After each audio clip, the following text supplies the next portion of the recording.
Hello Dave. एक बार फिर से आपका स्वागत है।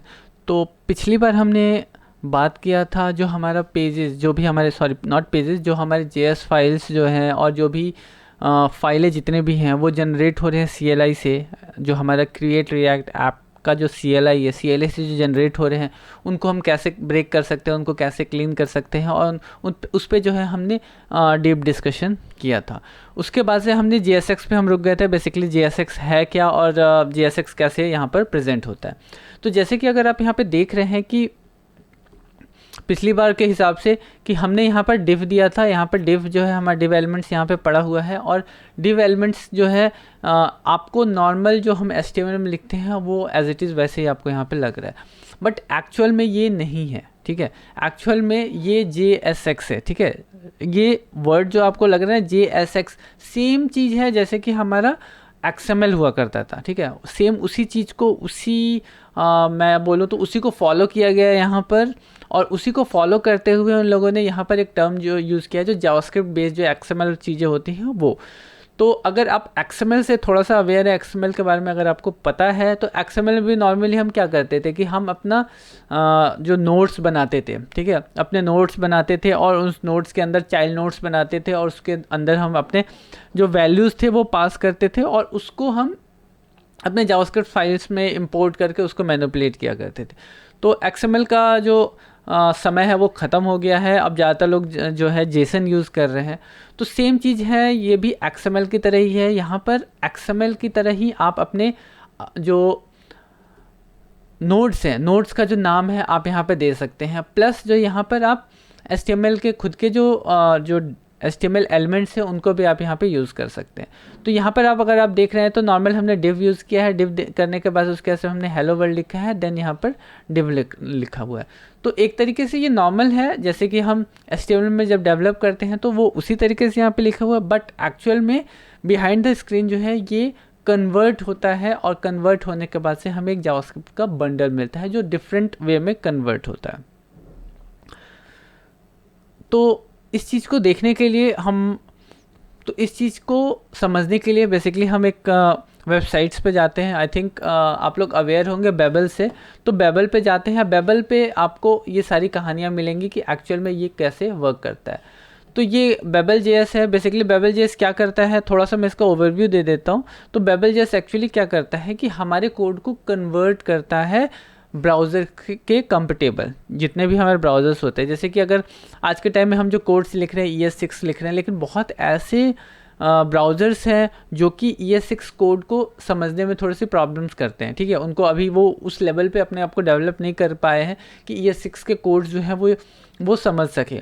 तो बेबल यहाँ पे क्या करता है कि बेबल हमारे कोड को कन्वर्ट करता है पर्टिकुलर उस ब्राउज़र्स को टारगेट करते हुए। जो भी आप ब्राउज़र्स को आप टारगेट कर रहे हैं उस ब्राउज़र्स के हिसाब से ये क्या करता है कि कोड को कन्वर्ट करता है। तो मैं अभी babel.js.io पे हूँ। उस वेबसाइट पे जाने के बाद से आप यहाँ पे जाएंगे, ट्राई इट आउट पे जाएंगे, तो आपको ये पेज मिलेगा, ये खुला पेज मिलेगा। इस पेज में जैसे कि उसके बाद से आप यहाँ पर लिखेंगे डिव। ठीक है, डिव ये कोड जो वहाँ पे हमने प्लेस किया वो सेम चीज़ अगर आप यहाँ पे प्लेस करेंगे तो आपको आउटपुट जो है वो दिखेगा यहाँ पर। तो मैंने यहाँ पे कोड डाला, जो हमने यहाँ पे डिव एलिमेंट्स डाला, और डिव एलिमेंट्स डालने के बाद से आप यहाँ पे आउटपुट देख रहे हैं कि यहाँ पे क्या आ रहा है। थोड़ा सा यहाँ पे क्लटर्ड है, ये पार्ट जो है अभी हटा देते हैं तो ज़्यादा क्लियर होगा। तो मैं यहाँ पे ये हटाता हूँ, और यहाँ पर जैसे कि आप यहाँ पे देख रहे हैं कि मैंने डिव डाला। डिव डालने के बाद से इसका जो रिएक्ट में जो जनरेशन हुआ, जो रिएक्ट जो इसका जावास्क्रिप्ट जनरेट किया वो कैसे किया, आपका रिएक्ट डॉट क्रिएट एलिमेंट, ठीक है, डिव, और डिव के बाद ये नल। तो एक्चुअल में ये क्या करते हैं, जब भी हम रिएक्ट में कोई कोड लिखते हैं तो वो कन्वर्ट होता है हमारे यहाँ पर react dot create element. Create element क्या करता है कि आपके लिए एलिमेंट क्रिएट करता है, जो हम वर्चुअल डॉम की जिसकी बात करते हैं। ठीक है, तो जो वर्चुअल डॉम है, वर्चुअल डॉम के लिए रिएक्ट जो है अपने से आपके लिए डॉम एलिमेंट्स क्रिएट करता है। उस डॉम एलिमेंट को वो ब्राउज़र पे सर्व करता है।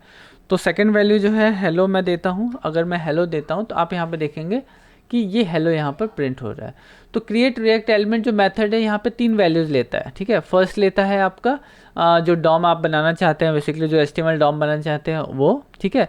सेकंड जो है वो एट्रीब्यूट्स लेता है, जो भी एट्रीब्यूट्स आप पास करते हैं वो। एंड थर्ड जो है वो उसका इंटरनल वैल्यूज़ लेता है, जो डॉम एलिमेंट्स के अंदर जो इंटरनल HTML जो आपका है ना, इनर HTML, वो वैल्यू जो है यहाँ पर लेता है।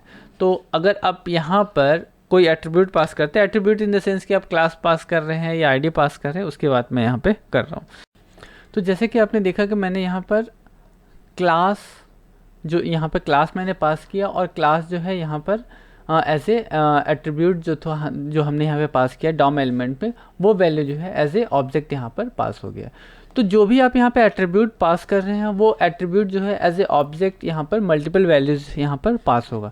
जैसे कि अगर मैंने अभी क्लास पास किया है, देन आईडी पास किया, आईडी हेलो, ठीक है। तो आप देख रहे हैं कि उसके बाद से दूसरा ऑब्जेक्ट जो है यहाँ पे पास हो गया। तो इसी तरीके से क्या है कि इस ऑब्जेक्ट के अंदर मल्टीपल वैल्यूज़ जो है आप यहाँ पर पास कर सकते हैं।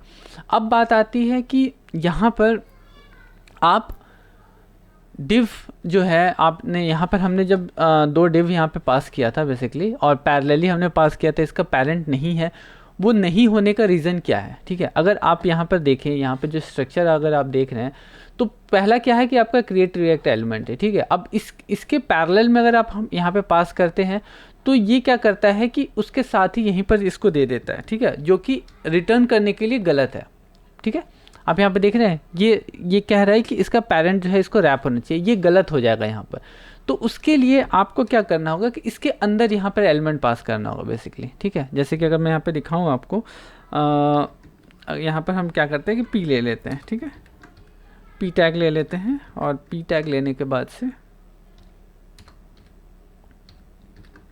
यहाँ पे हम पी टैग ले लेते हैं। तो अगला जो हमारा जो रिएक्ट जब इसको जावास्क्रिप्ट में कन्वर्ट किया, तो कन्वर्ट करने के बाद आप यहाँ पे देख रहे हैं कि जहाँ पर हमने हेलो वर्ल्ड पास किया था, वहाँ पे अगला क्रिएट रिएक्ट एलिमेंट हुआ, देन पी हुआ, और देन उसके अंदर यहाँ पर हेलो वर्ल्ड जो है यहाँ पर एज ए वैल्यू जो है यहाँ पे पास हो रहा है। तो ये इस तरीके से हायरार्की जो है ये मेंटेन करता है। तो कभी भी आप जब एक ही लेवल पे 2 डिव या 2 कोई भी डॉम एलिमेंट जो है आप डायरेक्टली पास करते हैं, तो उसको पास करने में प्रॉब्लम्स यहाँ पे ये आती हैं कि वो क्या करता है कि वो रिटर्न जब करता है तो यहाँ पर एक्चुअल में ये जो इनका जो एलिमेंट्स है ना, वो एलिमेंट्स जो है वो रिपीट होने लगता है, जिसकी वजह से यहाँ पे प्रॉब्लम्स होने लगती है। तो कभी भी आपको उसको रैप करना होता है। तो आपका एक पेरेंट होना चाहिए, पेरेंट के अंदर आप मल्टीपल जो एलिमेंट्स हैं वो आप यहाँ पर डिफाइन कर सकते हैं। जितने भी आपको एलिमेंट्स यहाँ पर डिफाइन करने होंगे वो इजीली आप यहाँ पे कर सकते हैं। जैसे कि मैंने यहाँ पे एक पी कर दिया, और उसके अंदर जो है अब मैंने दूसरा पी डाल दिया। तो आप यहाँ पे देख रहे हैं कि लास्ट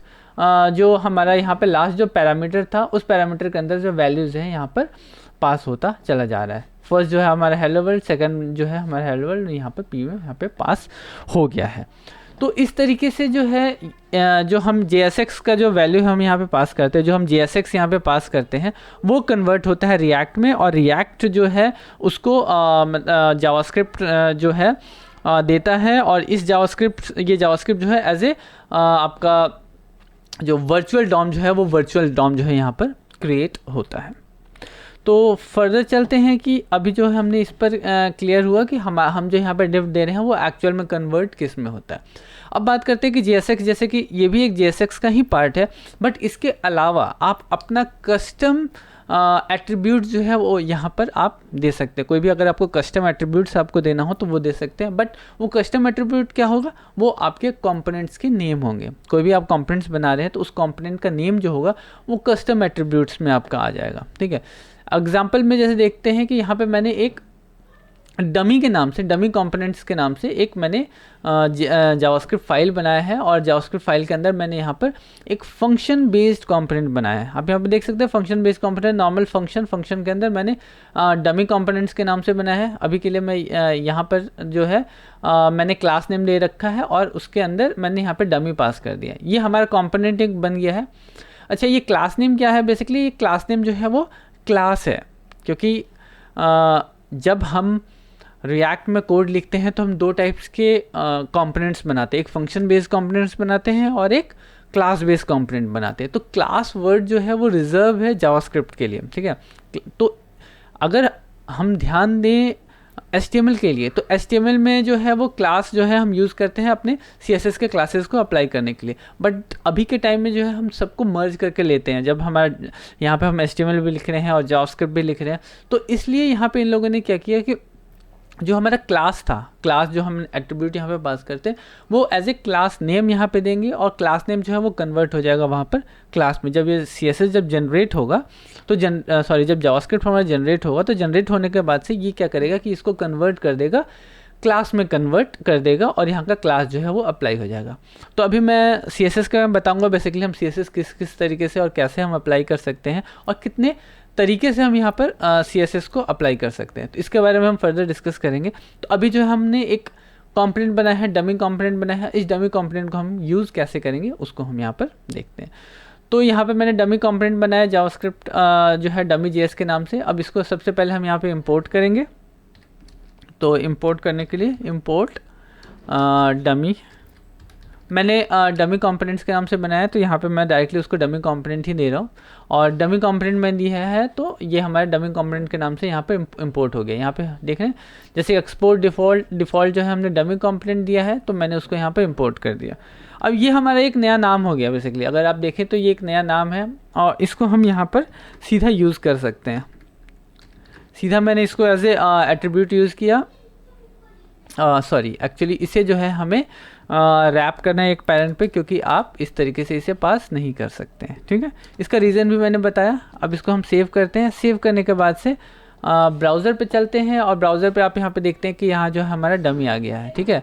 अगर मैं इंस्पेक्ट करता हूँ, इंस्पेक्ट करने के बाद से अगर यहाँ पे मैं दिखाऊँ आपको, तो यहाँ पर हमारा वो डिव जो कि हमने वहाँ पे लिख रखा था, डमी कंपोनेंट जो बनाया था उसका जो हमने यहाँ पे डिव लिख रखा था, तो वो डिव यहाँ पे आ गया, प्लस क्लास जो यहाँ पे हमने क्लास नेम दे रखा था। अगर आप यहाँ पे डमी कंपोनेंट्स में देखेंगे तो यहाँ पर हमने क्लास नेम दे रखा था और प्लस जो है क्लास जो है हमने यहाँ पर पास कर रखा था। तो अगर यहाँ पे देखें तो वो क्लास नेम जो है वो क्लास में कन्वर्ट हो गया है और प्लस यहाँ पे क्लास जो है यहाँ पे अप्लाई हो गया है, प्लस यहाँ पे टेक्स्ट जो है यहाँ पे आ गया है। सो आई होप कि ये चीज़ क्लियर हुआ होगा कि यहाँ पर डॉम जो है वो कैसे रेंडर हो रहा है, जैसे कि आप यहाँ पे देख सकते हैं, जो कि हमने वैल्यू यहाँ पर पास किया था। तो इससे आप कंफ्यूज यहाँ पे मत होइए कि ये जो है मैंने जैसे कि यहाँ पे मैंने डिव लिखा है, देन यहाँ पे डिव लिखा है और यहाँ पर मैंने इसको रैप कर दिया है सिंगल लाइन में। अगर थोड़ा सा HTML का आइडिया होगा तो HTML में भी नॉर्मली क्या होता है कि हम रैप कर देते हैं, जैसे BR को हम रैप करते हैं, उस तरीके से मैंने इसको यहाँ पर सिंगल में रैप कर दिया। इसको हम दूसरे तरीके से भी लिख सकते हैं, ये थोड़ा सा शॉर्ट फॉर्म है, इसको हम लॉन्ग फॉर्म में भी अगर चाहें तो आप लिख सकते हैं। सेम जैसे कि यहाँ पे हमने डिव में लिखा है वैसे यहाँ पे लिख सकते हैं। इसको मैं स्लैश कर देता हूँ और सेम चीज़ अगर आप यहाँ पे डिव के बाद से यहाँ पे डिव हमारा क्लोज हुआ है, स्लैश के बाद हमने डिव लिख रखा है। सेम चीज़ यहाँ पे भी मैंने लिखा है। सेम तरीके से इसको सेव करता हूँ और हमारा पेज जो है नॉर्मल है जैसे कि पहले था। तो सेम आउटपुट जो है यहाँ पे आ रहा है। तो ये एक शॉर्ट फॉर्म है, इस तरीके से भी आप लिख सकते हैं या फिर आप इस तरीके से भी लिख सकते हैं जैसे कि मैंने यहाँ पर लिखा है। तो दोनों तरीका है, आप यहाँ पे दोनों तरीके को अप्लाई कर सकते हैं। प्लस यहाँ पे आप वैल्यूज़ भी पास कर सकते हैं। ये वैल्यू जो है वहाँ पर डॉम पे दिखेगा, जो भी आप यहाँ पे वैल्यू पास करेंगे ये डायरेक्टली वहाँ पर दिखेगा।